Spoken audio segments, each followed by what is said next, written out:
game Spike Hero. Oh man, they're just running them down one. These guys try to do something about this. Another kill! Burmese Ghouls!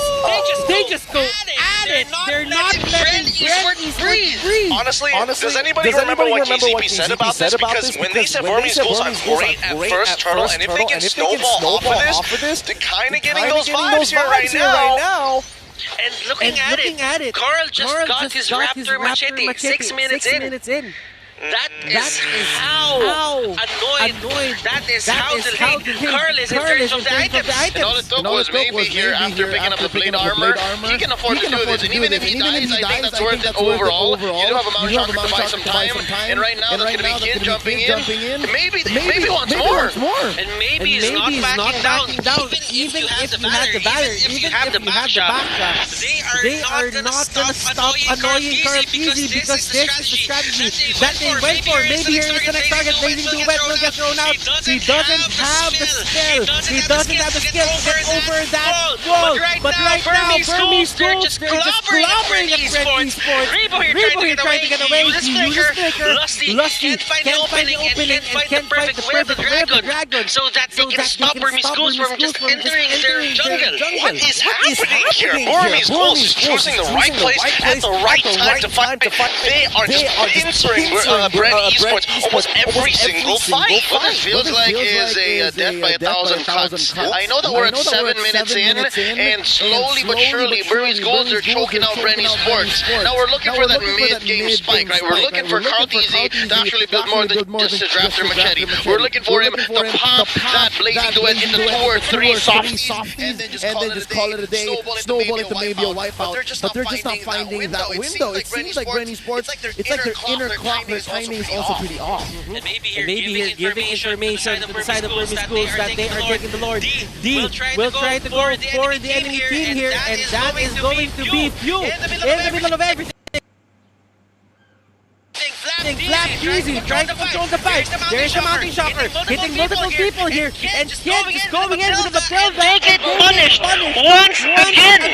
4 for 1. 4 for 1. Like, come on. Bern needs to find some way to kind of even up this score somehow, some way, and at some time, because it looks like this game is slipping out of their hands. What I tell you guys before the game even started, if there was something great to come from Burmese Ghouls, if there was an upset, the entire MLB audience that predicted that Bern Esports would take this easy. What were the numbers? 15, 20 to 80? That was ridiculous. It's going to come from maybe, it's going to come from Ace, and it's going to come from Kid, and lo and behold, 307 on this young man on the use machine. Look at the golden luster right now, 0.6k.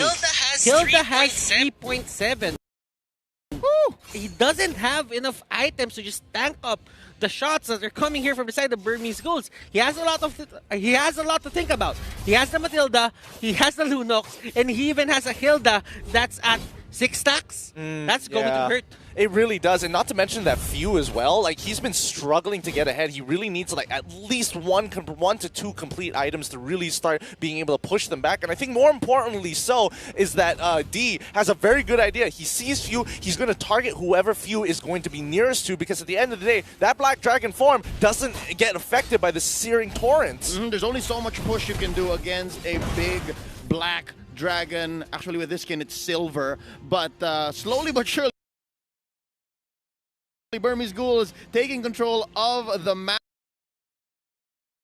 And yeah, this is a slow choke. First Lord coming up here, and there's a very small chance for contestation. Lord Cam shows that the Lord is now up, and Bern Esports, they are forced to stay in base. Technically, Carl TZ right now is just getting the scraps that are reaching their base. The Lord is going to be the next target here for the side of Burmese Ghouls. They're setting it up right now. Maybe just stack it up. Ruby DD, and maybe they're going in. Flicker. He really just wanted to go for the way of the dragon, but right now Carl TZ going in with a blazing duet. And look at the damage output. Order of Brilliance is there. Yuzhong with the monster kill. They get caught out. Flap, he's not as tanky as you think. Burmese Ghouls, they're just controlling this game. Yeah, I definitely think Bren underestimated how much damage that that RubyDD had in the bank. I mean, he's 1-0-7. Doesn't look like a big deal, but my goodness. They're just trying to clear the waves. Do not let Burmese ghouls just take your turrets as much as possible. Just hold the lanes. Now, Burmese ghouls, they're not really going for the Lord as of now.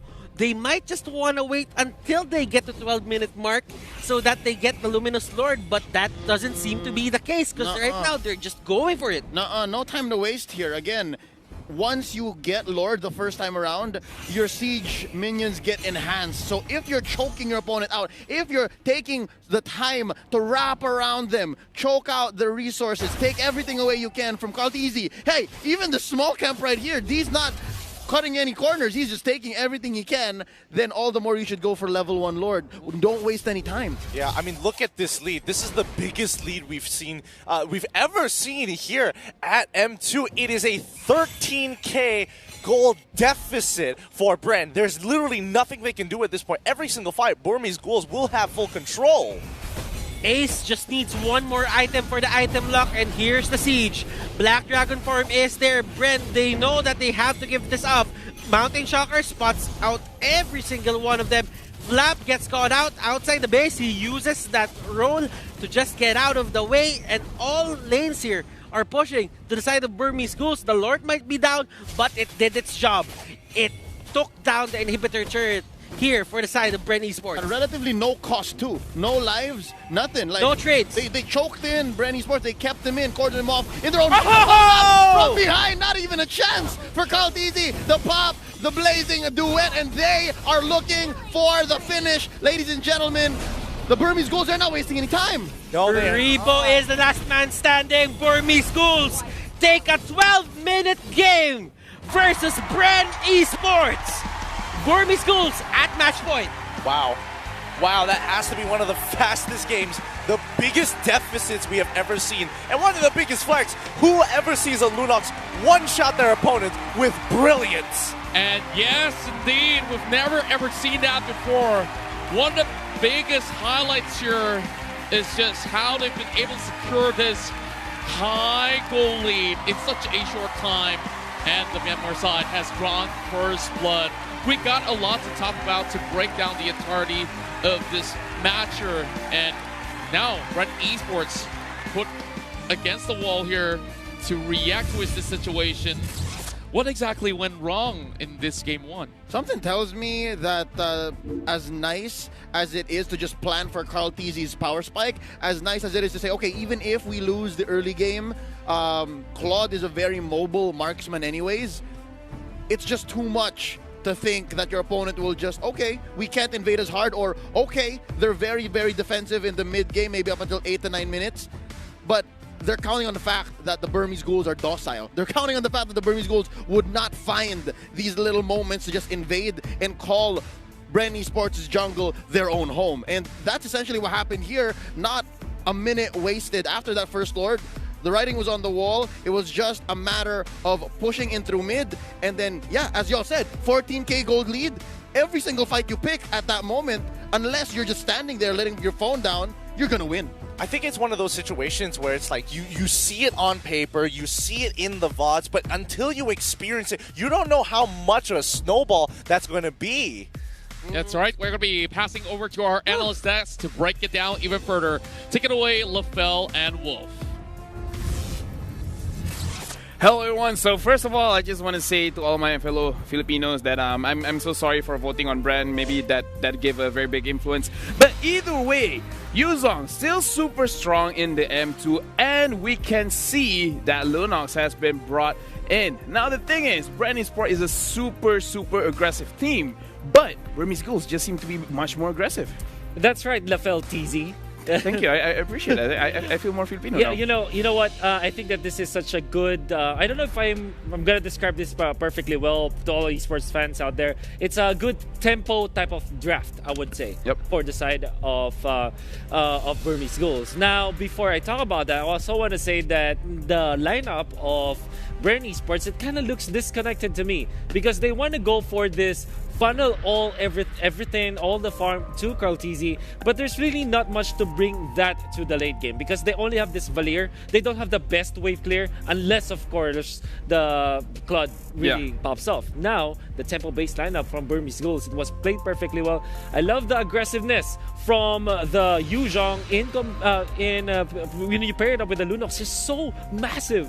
And then the Yisun just focused on objectives, and it was really so textbook for Burmese Ghouls. Yeah, and right now we're looking at the itemization, but I do have to point out as well that even though, we're talking about the draft, but we have to look at what they did in-game as well, where I feel like Arteezy, he made a lot of mistakes. Like, overall, Brand Sport, it seems like they did not really, I would say, respect Burmese Ghouls, especially during the orange buff situation. But right now, let's look at the itemization for both of the teams, where Yi Sun-shin, he has completed his item, so of course his damage will be very, very high. But Yuzong, this is the thing that I do want to talk about in the M2. We rarely see now Yuzong with a Blade of Despair, and now more with the Hunter Strike. It's all about just being pesky during team fights. It's all about just dealing as much valuable damage as much as possible. What I do want to take note, though, is this casual Deadly Blade coming out from Hilda, from Maybe.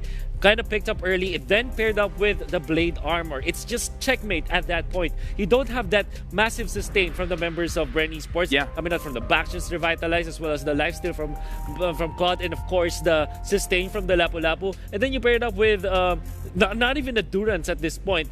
This is how they were able to deal against the heroes of Bern Esports. A very smart itemization. And if you look at it, the timing was also perfect. They don't invest on big items, but this single item coming out from the Hilda just messed up the idea from Bern Esports. Yep. Either way, right now we're gonna look at the MVP of the game for Team Burmese Ghoul. Is gonna go to D, using that Yuzong. Again, we've talked about it. He was aggressive, and that is what we want to see, where whenever you get that advantage, you don't lose that advantage, you just keep pushing forward. And I think this really started triggering around the orange buff situation, where Team Bern Esports, they were really wanting to contest for that orange buff, but their HP was so low. It was such a bad play.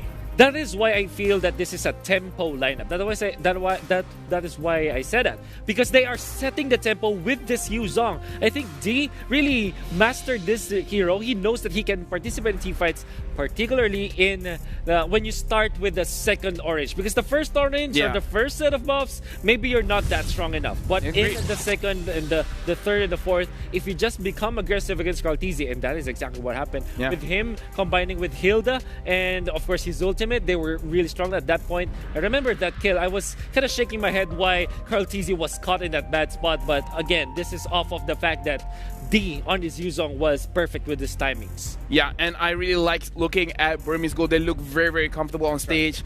I really can't wait for what they will do in the next game. And so far, I will look at Yuzong's itemization more after this. But right now, we'll be giving it back to our casters to follow up with the second game. So casters, take it away.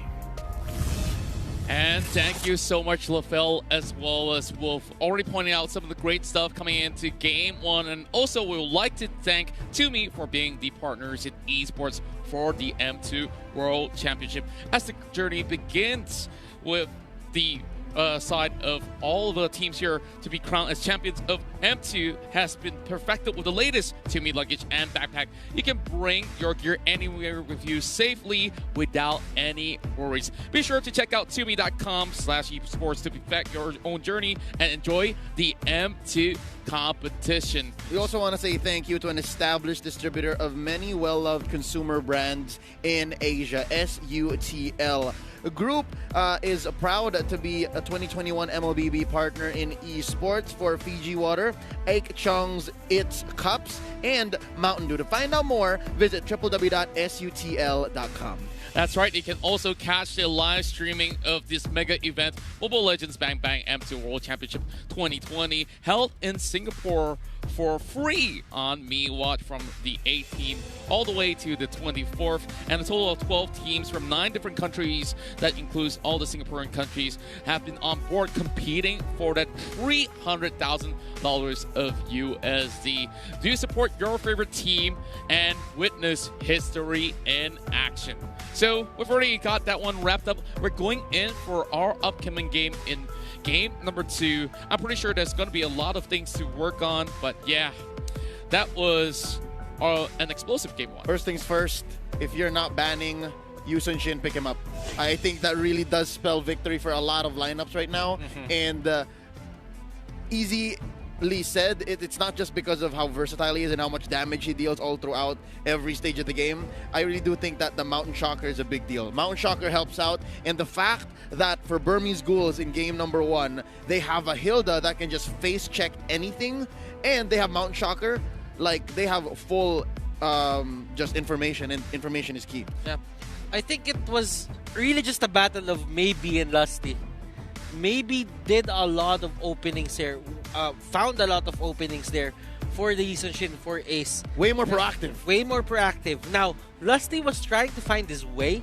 He was trying to get the Jit Kundos, the Way of the Dragons, but the opportunity never showed up. He was trying his best, even using the flicker in front of the Matilda just to catch her. Yeah. That's not really the case. I mean, Burmese Ghouls, I'm Filipino, but I'm gonna say I'm impressed. Yeah. They push Bren Esports. They push Bren Esports to their limits. Let's call a spade a spade. All right, that show on Lusty looked lost. At most points in the team fight, well, how long did that game last? Under 15 minutes, right? Under 15 minutes. In under 15 minutes, early, mid, late, not a single amazing Way of the Dragon came out. Not a single aggressive Way of the Dragon. I think what it comes down to is really just the way that Burmese Ghouls want to play the game and how you're going to have to curb that with the draft itself. I mean, that Matilda pick actually being a lot more frustrating than they would have imagined, because this was not only aggressive, but it kind of allowed a lot of people to get into the key targets in towards that back line. So I think for the adaptation for Brent, they should be looking to shut down these early game type heroes, making sure that you kind of get Burmese Ghouls at the ankles and force them to play later in towards that game, because at least then you can say, hey, first turtle, you're really good at controlling it, but you don't exactly have the characters for it either. Yeah, indeed. And, you know, there's so many things of concern right here for both sides, but Burmese Ghouls really looking absolutely strong, and even D playing on that Yuzong was absolutely phenomenal. You know what's more phenomenal?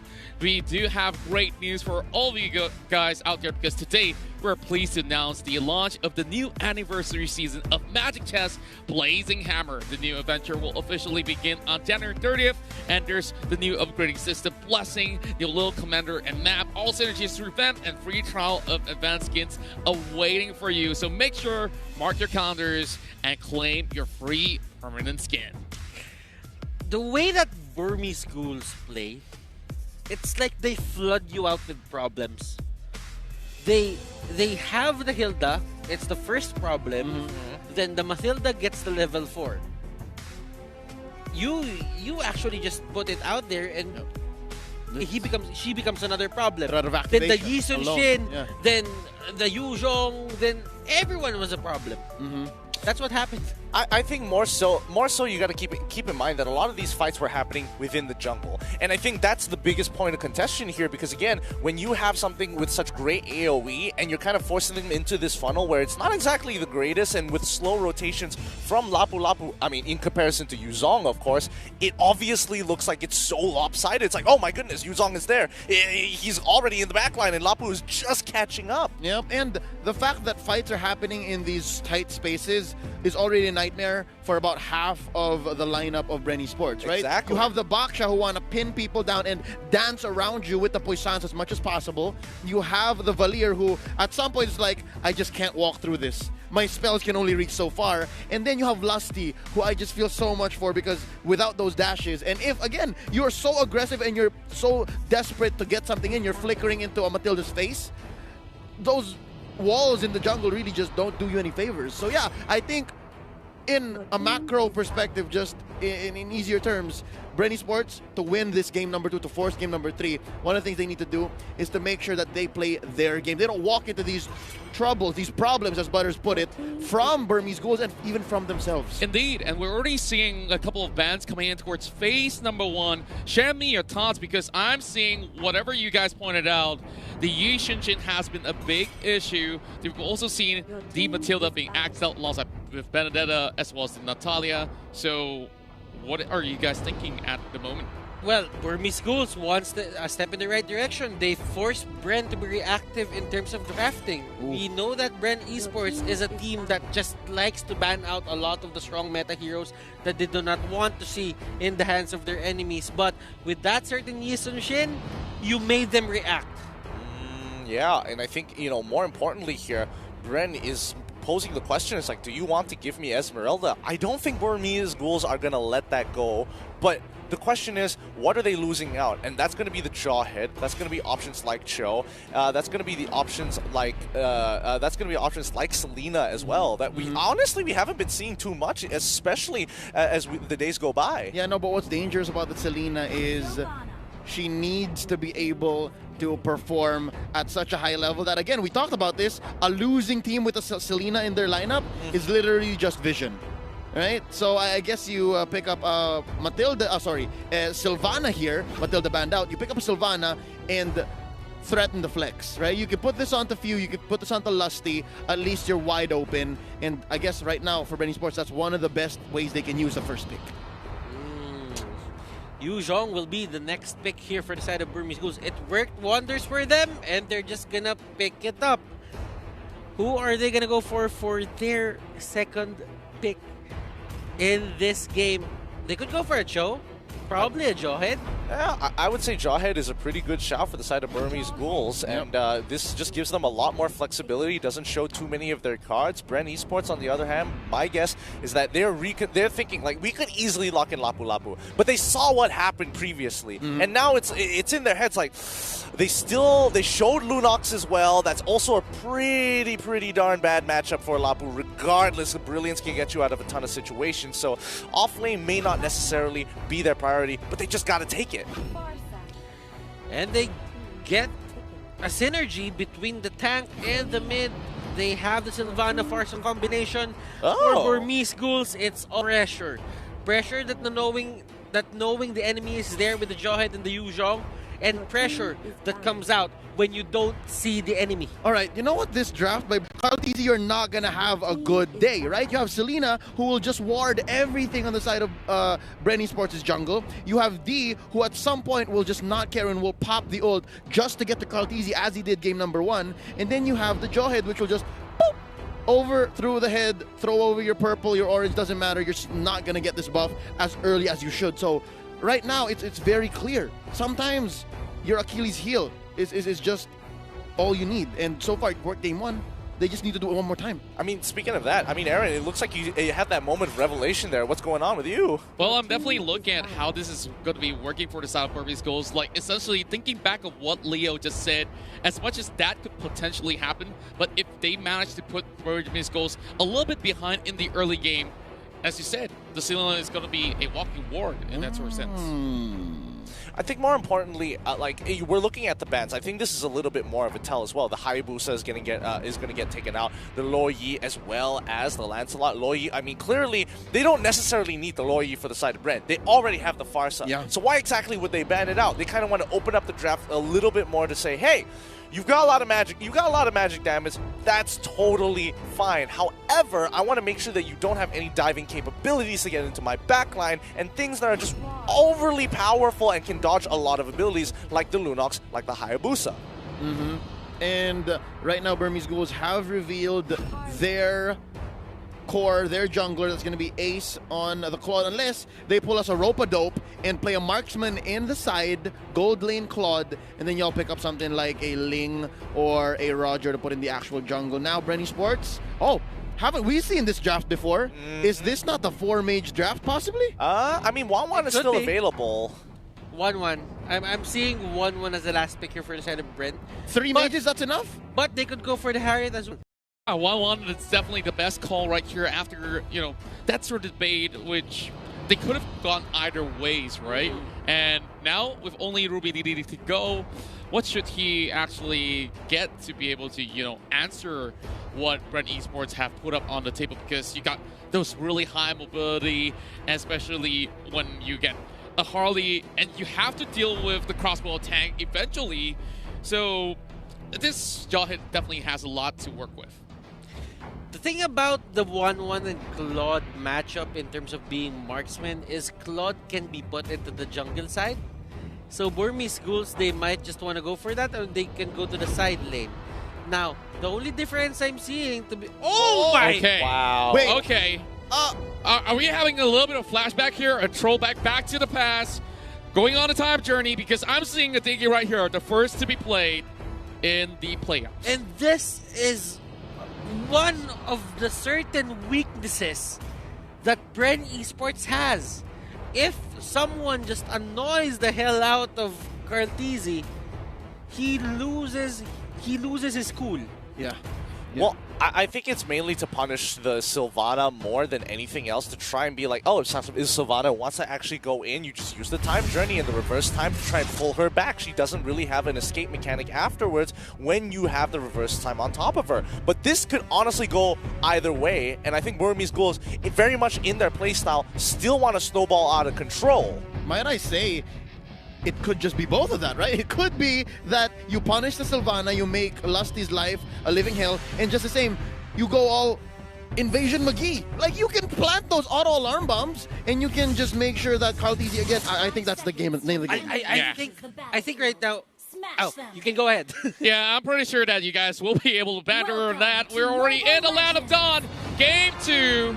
And we got a lot to talk about that. Did you pick up 5 Burmese goals? Butters, what are you thinking? Going back to what I was saying. Now, maybe has the Aegis, so this might be somewhat of a digi-feed strat.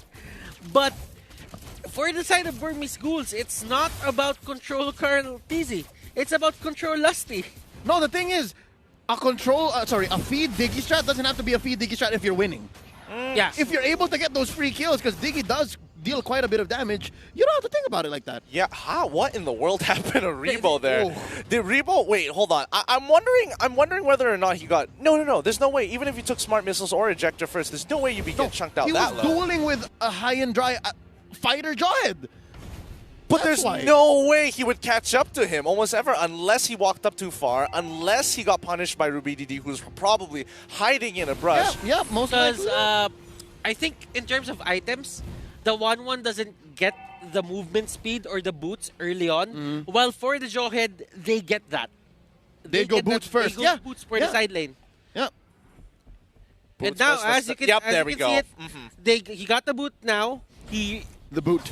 Probably he just sold his item and just got it. He knew that he needed it the most. I suppose. But I think these are one of those situations where you don't want to walk up a little too far, especially when you know there's a Jawhead off lane. The moment you see high and dry, it's like, this is a dead giveaway. You shouldn't be mistaking like that. Oh, but Few using that Purifier to get on out of there. And I think, this game, it is slowly begun. Give it 2 more minutes and it's going to be a fiesta. Oh, Turtle Cam. Turtle is now up. Rebo here still having a hard time. Ace in the area. And Ruby DD, they positioned themselves to the turtle.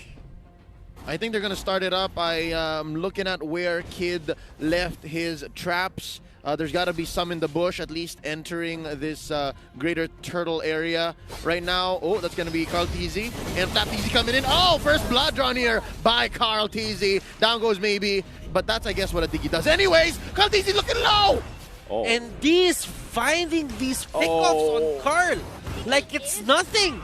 And Farsa goes down as well. He gets hit by the arrow.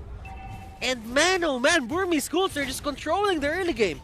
Yep, I mean, this game really is just snowballing in the way that Burmese Ghouls wants to, but Rebo is going to have the time to sit on top of on the top lane and get a little bit of that gold, trying to slowly just maintain the goal lead, keeping it even, don't want to lose too much out. Arm's reach is it still right now, about 200, 300 gold, 3 minutes in. Oh no, I wonder if Rebo knows. This is huge. Lusty gets caught in buy the reverse time, catching a few bombs himself. Carlteasy sitting at 1-1 with the mystery shop. Now, here you see how, yeah, despite how nice the draft is, regardless for both sides, you kind of feel that Bren Esports, they know that they're on a clock every single time. They know that they can't go as slow as they did game number 1.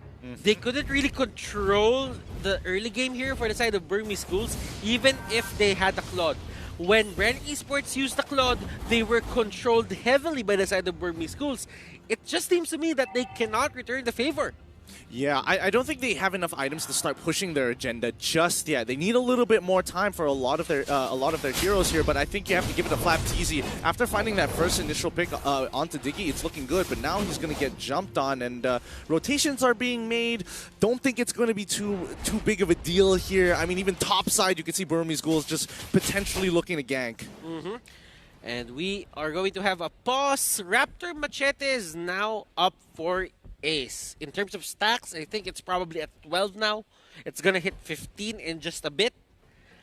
But Bren Esports, they are finding themselves in a bad spot right now. About half a minute till the next hurdle. I think if Bren Esports maintains these rotations and plays it safe, right? Keeps Carlteasy safe and make sure that Rebo is relatively untouched, because I think that's what they're doing here. So far, the reason why a lot of the fights are happening away from Rebo is because they know that Rebo is an insurance policy. At some point, if they let Rebo farm up, which has been happening for now the first 4 minutes, I think when you reach the 9 to 10 minute mark after Rebo's second or third core item, you'll be fine. That's when you'll be a little more confident. But as it's going so far, without that second turtle, it's gonna look dire because all the more ace is just gonna snowball. Yeah, I think Corrosion Sight is going to be needed here. There's a lot of dive potential going to the side of Burmese Ghouls. If ever 1-1 just gets like a Demon Hunter Sword, a Corrosion Staff, or the Endless Battle, this is going to favor Bren Esports. It's just a matter of will he get it? Will he get to those items? I think, yeah, it's just a matter of time. I get what you're saying, Butters, and I would definitely agree. Other than the fact that, you know, the rest of the Burmese Ghouls, they're trying to cut that time short. They're trying to say, nah, we need to put enough pressure on the map to make you say, hey, you have to react, you have to respond, and if you do, you might lose your life in the process. Yeah. So it's a matter of really just staying in the early to mid game for Bren Esports, like go through the motions so that we get there properly with our items. And for Burmese Ghouls right now, they're trying to skip that whole thing, right? Like, in layman's terms, they want to go straight into marriage. Just jump in, right? Like, just put a ring on it. Yeah. Just put a ring on it and drop you guys in the lower bracket. Like, just overall, that's the game plan. And that will be the Burmese Ghouls. The Burmese Ghouls. That's the Burmese Ghouls. Yeah, that's the thing. I was leaning more to the Burmese Ghouls rather than Brent wanted to be jumping in it a little bit too early. But it's a matter of perspective, you know. It's a matter of perspective. Now, Bren here on towards the top side, as you can see, both having their insurance policies of Ace and as well as Rebo to make sure that they can carry the team at the end of the day. But despite losing the first turtle, it's 10.8 to 10.8K. Very close. Bloodlust Axe is now up for D.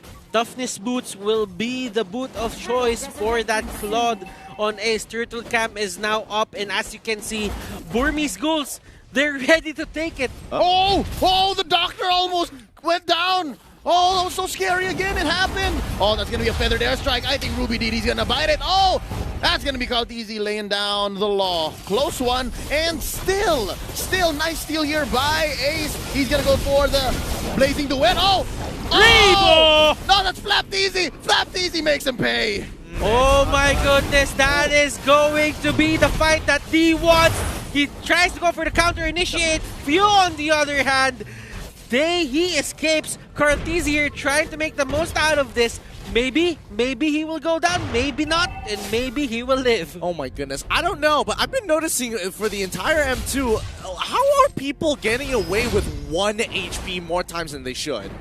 I mean, I don't know if it's somewhere on the map, but right now, delayed damage onto Flapteasy. Okay, I have an idea of how to explain it, right? Remember how there's so many chases happening in this game so far? It's because Burst. Burst seems to be the name of the game currently in Mobile Legends. And second, why are games so fast? 13 minutes, 14 minutes? Again, because of the timers. They're just so much shorter in the jungle, and that's why heroes develop so much faster. Next, why are people getting with 1 HP? I'm guessing it's just mechanics, man. We are playing at the top of the competitive ladder. This is the highest echelon of MLBB competition. So, hey, if I'm better just this split second, then you don't get the kill. Honestly, I just feel it's a little unlucky. Like Burmese Ghouls have landed all of their abilities, and Few just makes it away with literally 1 HP. And the same has gone the opposite side as well. But wait, hold on. This might be something here. Oh, maybe getting caught out, but that is his answer to that Imperial Justice. It's going to be the reverse time.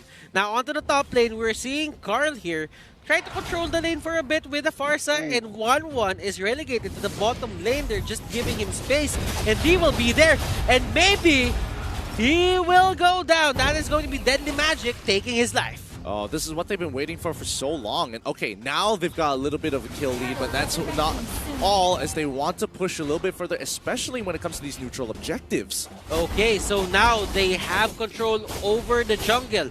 D is in the area. He can use the Black Dragon form. Lusty getting hit by the arrow. And look at this, Imperial Justice on Ace. Flap goes in, and that Labu just goes in and tries to deal as much damage as possible, but he gets guided. He takes maybe down, but he goes down in the process. That is a 3-4-1. I think the name of the game for Bren Esports right now is to just minimize their losses, and Carl TZ gets caught out. I think for Bren Esports, despite them locking in that third turtle of the game, they really just still want to invest in Doc Rebo. They still want to make sure this 1-1 gets there. It's because they could have really called for 1-1. They could have said, hey, we're going to pick a fight here in Turtle. Please help out. But no, they just said, okay, you farm up. You make sure that we make it to the late game. And we'll just make sure that we win or just don't die as often. And now here's an Imperial Justice starting it off. And he goes for the Blazing Duet just in time before he got stunned. And Lusty, he's finding these Imperial Justices on the Claude. But in terms of follow-up, we don't see it. I mean, Lusty is just taking the opportunities as they come. Luckily, he's getting out without getting punished too far. But like you could see on the minimap that like everybody, Rebo, Cartesi as well, even with the space escape, could not catch up to it. There was just too much distance to cover. Oh my goodness, and we are probably seeing Burmese Ghouls. They are close to just getting this series win, but Bren Esports don't count them out. Rebo is still their insurance policy, and this is going to be the weakness finder for Rebo. If I'm not mistaken, this would be the weakness finder, and this is going to occur once we hit the late game. Yeah, and more importantly, it just allows him like, oh, I don't have a corrosive scythe, that's fine. I can still run you down the moment it procs literally once or twice. It's not the most fun in the world, but as you can see, the game is slowly starting to progress in a way that Bren is actually quite happy about.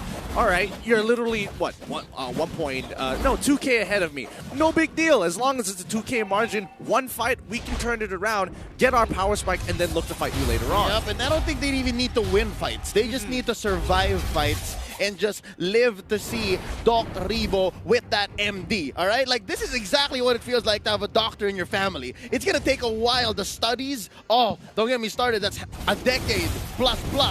But husbandship too. Yeah, exactly, right? But when you get there, oh wow, you got a doctor in the family, it's all good. But right now they have to hold strong, man. Because the first floor taken in here by Burmese Ghouls, not even 10 minutes in. Again, imagine the pressure crashing down onto your base. If they're not smart about the defense, they're getting penetrated real soon. And they have a lot of long-range punish. See that? The time bomb, the reverse time, the abyssal trap, the abyssal arrow. There are a lot of things that Burmese Ghouls, they can use these things as a way to punish Bren Esports. If Flap goes in, they can just turn on Flap and just punish him. But then again, if you're seeing this, Few isn't really the target of the Black Dragon form in terms of D just using it. I mean, not anymore, especially when you have Kid on the watch, and as well as RubyDD, either or could look to try and pressure Few whenever he does start dropping that Feather Airstrike. So right now, Bren is just looking to fight at the right place at the right time, while Burmese Ghouls, they're just looking for picks, consistently sieging them under their turret. Kid, he's going to jump in and out whenever he feels like it, and with Lord knocking at their door, what choice does Bren have? Ooh. Look at this, Lusty almost getting hit by the arrow, and this is the push that Burmese Schools wants to go for, and the Blazing Duet just deals so much damage. Oh! Flap is forced to go away, and Flap goes down. That is going to be the D with this phenomenal Yuzhong play, and they get the turret onto the middle lane. Will the turret on the top lane go as well? And Bren Esports, they minimize the casualties, they minimize the losses. But for the side of Burmese Schools, they're happy to take this slowly but surely just because they have the Claude in their hands. If anything, it's all about Bren Esports making the best decisions, the least worst for them, right? Because already they are stuck between a rock and a hard place, and what they need to do right now is just stop the bleeding. So far, mid getting penetrated here is definitely the worst that they can have, but at least what they can hold on for here is, again, Rebo is slowly building up. He has not died yet, and if you can bait out the ults from Burmese Ghouls, maybe at least waste one Black Dragon form from D, then I guess you're on the way. We are sitting at 12 minutes. Yeah, we are. Yeah, and Kid There, like this, oh, like this. Maybe will be the target, and Flap trying to go in for Kid. Kid gets away. Abyssal Arrow gets thrown out. Rebo gets hit, but he has the ability to just cleanse himself from these disables. And right now, I mean, the clock for Bren Esports is 6 minutes. If they can't survive for the next 6 minutes from here on out, Burmese Ghouls should easily take this game, because in 6 minutes time, that's going to allow Bren Esports to hit at least the 52k mark, and then the goal doesn't matter, everybody's at full items, and then you're just trying to execute better than your opponent. And as you can see, D there trying to go for Carl Peasy. He has the Winter Truncheon, and that is going to be the punish. Feather Airstrike in the middle of everything. Flap Peasy trying to tank as much damage as possible, but there's going to be the time journey in the middle of everything. It protects people. Bren Esports falling one by one. Lusty is the next target. He dashes in back to base. Carl going in. He doesn't have the hat trick, and that is probably going to be it. Rebo trying his best. Oh! And Ace still here. Lusty trying to go for the stun, and they live to fight another day. Yeah, but they've really crippled Bren at this point in time, and what I thought was going to be 6 minutes might have just extended to 7 at this point, and it's the clock is ticking, and I don't think they have that kind of time anymore. 3 for 3 in that last clash. Of course, I think it's still good for the Burmese Ghouls. They did take top lane, and they still maintain pressure on bottom. What I'm seeing here is the fact that I think all of Bren Esports have agreed that we're not getting much mileage from Carl TZ, so you start building defense. I'm pretty sure, I wouldn't be surprised, none of us would be surprised if after this Winter Truncheon, he builds something towards the likes of another defense item, because I think they really are going to go all in onto Rebo, and that's essentially what's happening here. 1-0-4, Rebo just picked up his Queen's Wings, and so far, they did well to just bait out the Black Dragon form. They do that maybe one more time, and maybe in a more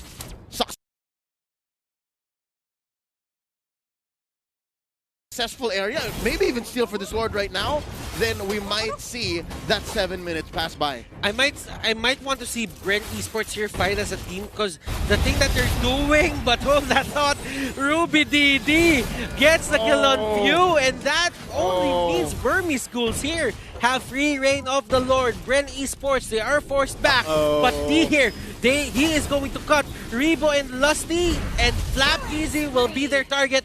2 members from the side of Bren Esports go down. Lightning Truncheon goes to Kid. And if you're a Burmese Ghoul fan, you're really happy right now that this is happening. Yeah, this is just a huge win for Burmese Ghouls. I mean, Lusty, he can't walk in. Cartesi can look to try and make something happen, but oh no, he got hit! Gets hit! He gets hit! Carl has a Winter Truncheon. Lusty trying to bail them out, but Rebo can only do so much.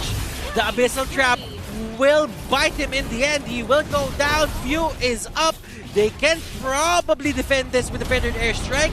And D just trying to they're trying to cap close at the last possible moment. Crossbow of Tang. Kid goes down. D is way too tanky. Rebo's trying his best to stay alive.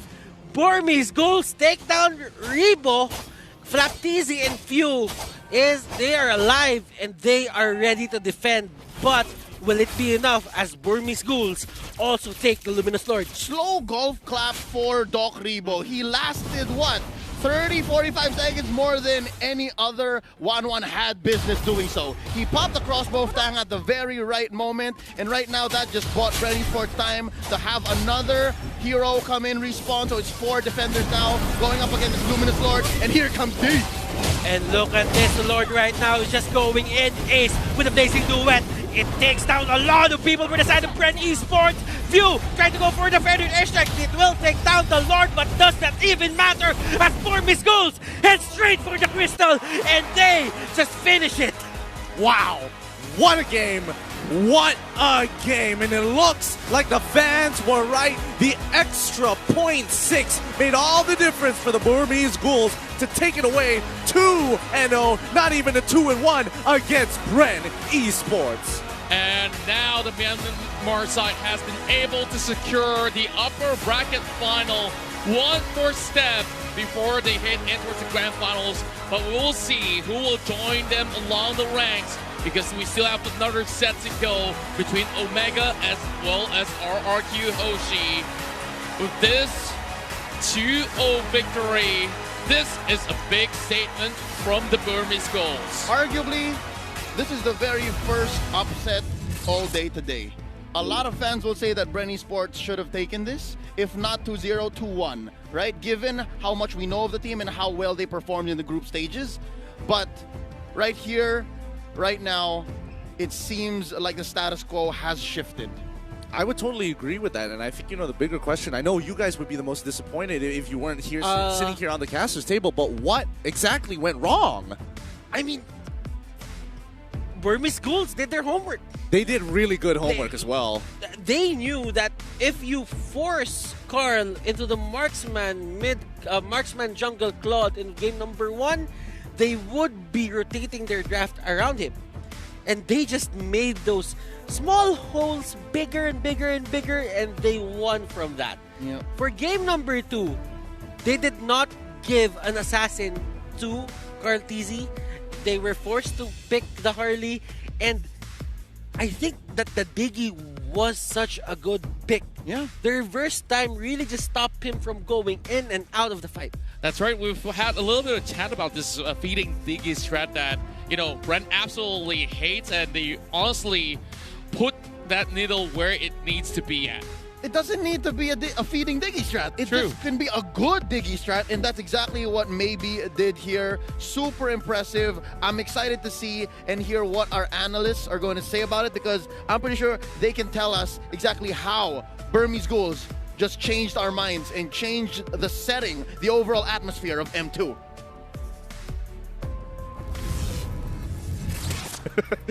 Thank you very much, casters. And yeah, there's a lot of things that we have to talk about, but it's mostly on the draft. The Diggy, as well as the Yuzong being left out again. My name is Afel, this is Wolf, and we got to really break it down where Brand is the favorite to win. And, I thought they were going to be champions, so, sorry again. Sorry, this is my... I promise I will vote for RRQ. This is a double elimination bracket, so you just have to relax. Yeah. Just have to relax. I'll just vote for RRQ, then we're all good. Now, maybe don't vote anymore, perhaps. Well, kidding aside, guys, I'm a drafter myself. I love how just teams and coaches draft. And in this particular day, maybe the last, I would say, past months, Burmese Ghouls, whoever is drafting for the team, he needs to get a raise. We gotta talk about Diggy. Why was Diggy so good in that match particularly? You know, I was thinking of other solutions to the Sylvana pick, as well as the fact that the Harley is just so good in this particular game. I cannot think of a solution to both of them, but Burmese Schools drafted perfectly. So they picked up the Jawhead first and then threw in a curveball saying that it's not going to be a Jawhead tank. Yeah. It is going to be the Diggy. So it answered so much. It is perfect against the Harley because of the fact that Deadly Magic is just stopped by this. And absolutely, the Times Journey is perfect against all the lockdown coming out from Bern Esports. Yeah, so we're going to look at the highlights over here. And what we're going to see is every single time, just like you said, not every single time, but basically like maybe using that Diggy, most of the times protect his own teammates. And the thing that he has in Aegis as well, making sure that they need a lot more burst if they want to take anyone down. It was really scary for Burmese Schools because they're not winning per se, but I like the fact that Deep was phenomenal once again, back-to-back games, and maybe we can talk about that later. Now, in this turtle fight, it was definitely the turtle taken by Bern Esports, but afterwards they don't get the control out of the map. Maybe that's the biggest problem there because Burmese Schools, in reverse, in converse, they are getting all of those big fights. Now, I think that the most crucial fight will happen here in the mid lane. We will see it later, but I think that you have to take note about how much shielding has helped Burmese Schools in this particular fight. By the way, D with you know, the confidence just to dive into the parts. I'm actually quite surprised why his Yuzong was left out again. Maybe we can pause here because this is a very important fight. Yeah, I think that if you have to look at the idea here, I think it's one of the concepts of appealing or at least luring your opponents here because Burmese Schools, they have attracted everybody in this part. And if you're looking at the lineup of Bern Esports, they're really eyeing and looking towards this place. Now, if you compare that to the reaction coming out from Ace, he knows that with the Diggy in there in the middle and also Stain coming out from D, then you also have the Joy. By the way, almost everybody has shields now for the Burmese Schools. Now, Ace had a free pass to go around here, and this allowed him to just clean up afterwards. So what you're gonna notice is that the sustain coming out from Burmese Schools will be enough.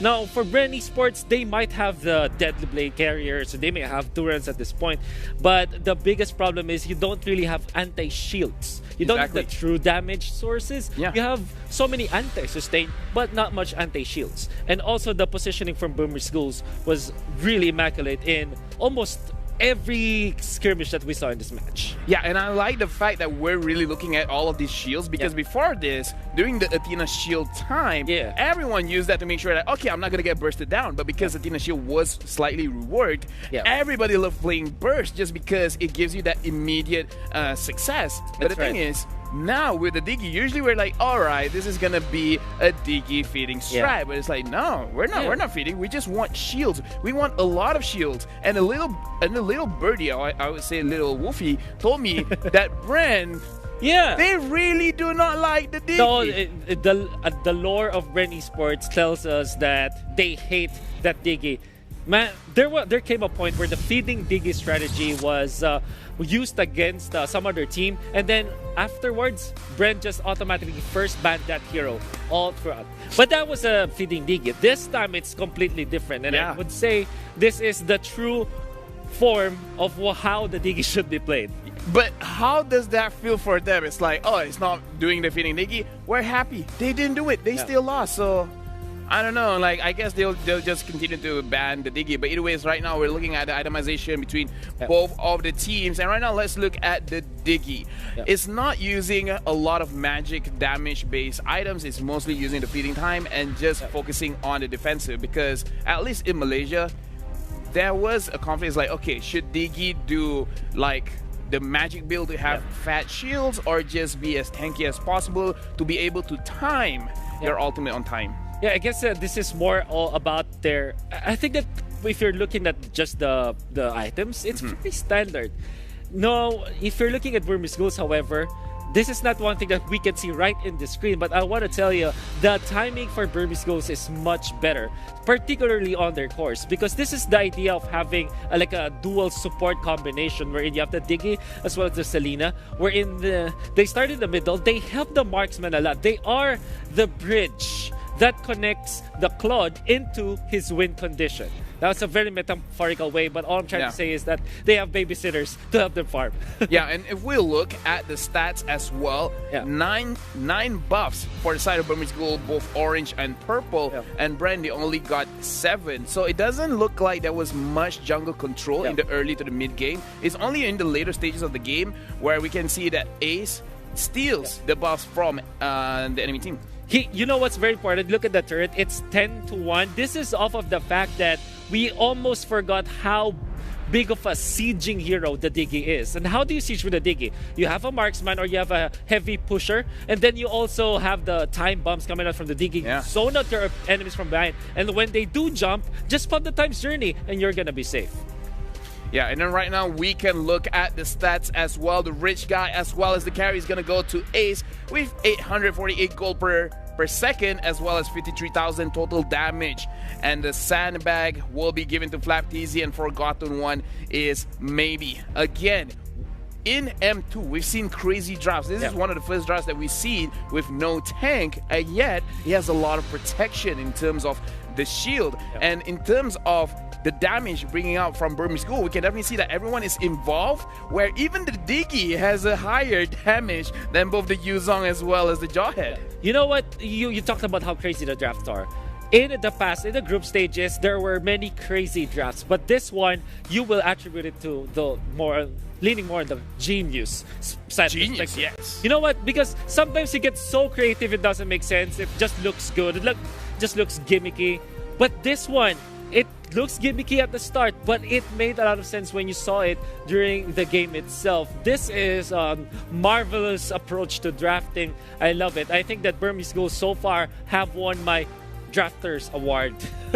But yeah, the fact that they used Diggy with Aegis, not something that I would really recommend, but in this particular game, it's just so perfect. Yeah, and right now we're going to look at the MVP of the game. Is going to be given to Ace with his Claude with a KDA of 5-7, and I think he got the MVP just because of how he really played the Claude. He did not take any unnecessary chances when going for the kills. And just like how you pointed out in the highlight just now, where he saw, okay, a lot of people are going mid. I'm going to go somewhere else. I'm going to get a free kill. And once everyone has wasted all of their skills, hey, I'm coming back. It's easy to be baited as a Claude to just look at, like, you see 5 heroes, I'm going to go jump in and blaze and do it. Yeah. But this guy is so patient.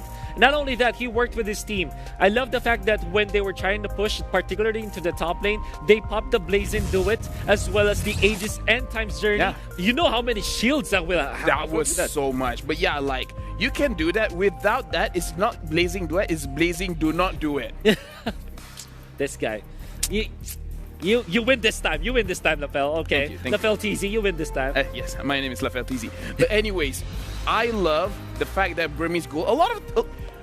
remind me again, the talents. Our prediction was heavily on Bren. And the viewers, it was 50-50. The viewers know more.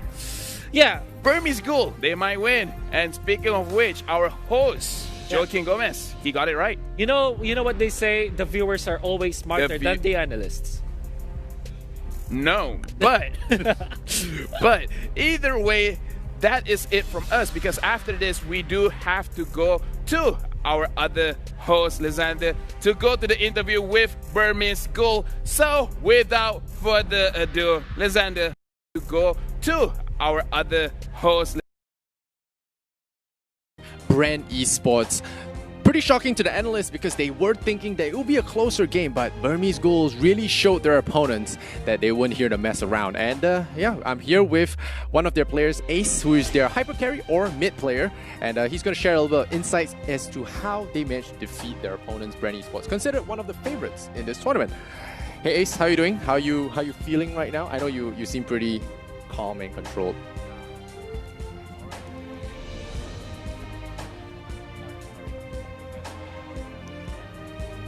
You're gonna win.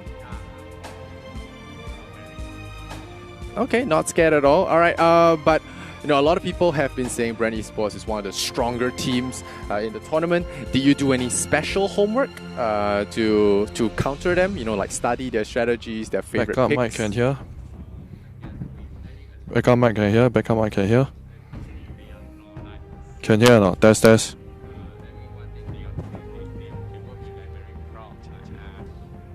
Oh, okay. So they made a mistake. Oh, you think like everyone's saying they're really strong, so because- they might be a little bit overconfident. Yeah, that's Okay. And also a lot of pressure, right? Being Yeah. being said the strongest, you know. Yes. And